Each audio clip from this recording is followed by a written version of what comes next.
Have you ever felt like you're caught between two completely different worlds? On the one hand, you're drawn to the depth and meaning of spirituality, but on the other, you just can't accept rigid, unthinking dogma. You value science, you value reason, but you're just not sold on this purely materialist worldview that says we're nothing more than a collection of atoms. If that question hits home for you, then you know exactly what I'm talking about. You've seen the shouting match between the two extremes and felt like neither of those camps really speaks for me. Well, this explainer is a kind of self-portrait of a worldview that lives and breathes right in that space. For so many of us, the conversation out there feels like a false choice, doesn't it? It's either fundamentalism over here or a really hardline atheism over there. And it can leave you feeling intellectually homeless, like there's no solid ground for you to stand on. But hang on. What if this feeling isn't about being stuck in the middle or being confused? The whole argument here is that this is actually a more evolved place to be, a third position that operates beyond those tired old arguments. What if you're not undecided at all, but you're actually post-debate? Before we put a name on this thing, let's talk about its foundation. What's the compass for this worldview? It's a deep,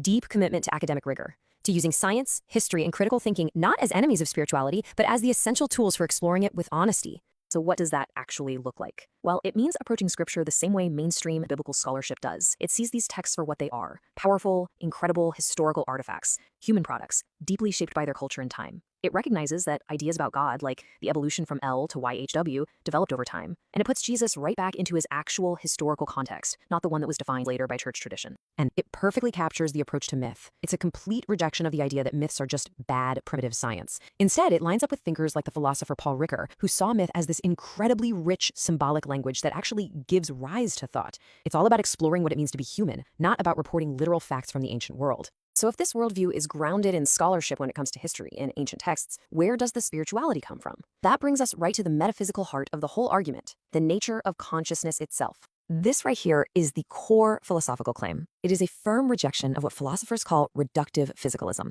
That's the idea that everything, absolutely everything, from your most profound thoughts to your deepest feelings, your very experience of being alive right now, can be completely boiled down to the random firings of neurons and the interactions of physical particles. This leads us directly to a huge, famous challenge in philosophy. The philosopher David Chalmers famously called this the hard problem.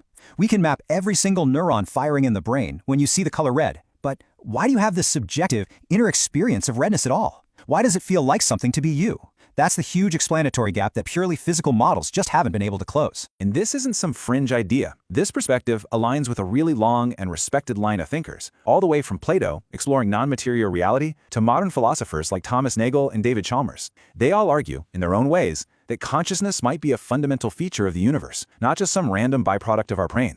And the thing is, the nature of consciousness is still a massive live debate. You've got theories that are purely brain-based, like global workspace theory, but then you have others like panpsychism that suggest consciousness could be a basic property of matter itself. The key takeaway here is that science and philosophy have absolutely not settled this question. And it's not just abstract philosophy either. You have credible academic institutions like the University of Virginia's Division of Perceptual Studies doing serious, rigorous research into phenomena like near-death experiences that really challenge those simple, brain-only models of who we are. This way of thinking, it has deep intellectual roots. It connects to thinkers like the theologian Paul Tillich, who talked about God not as some being up in the sky, but as the ground of being itself. It taps into the ancient tradition of Platonism, which has always argued that reality is more than just matter. It even finds echoes in the ethical core of ancient Zoroastrianism, which saw the universe as this profound struggle between truth and deception. But to make an identity truly clear, it's just as important to define what it stands against. This isn't about being wishy-washy or vague. It's about drawing some really sharp, principled lines in the sand. So here are the 5 key boundaries for this worldview. On one side, it completely rejects anti-intellectual approaches to faith, things like biblical literalism, creationism,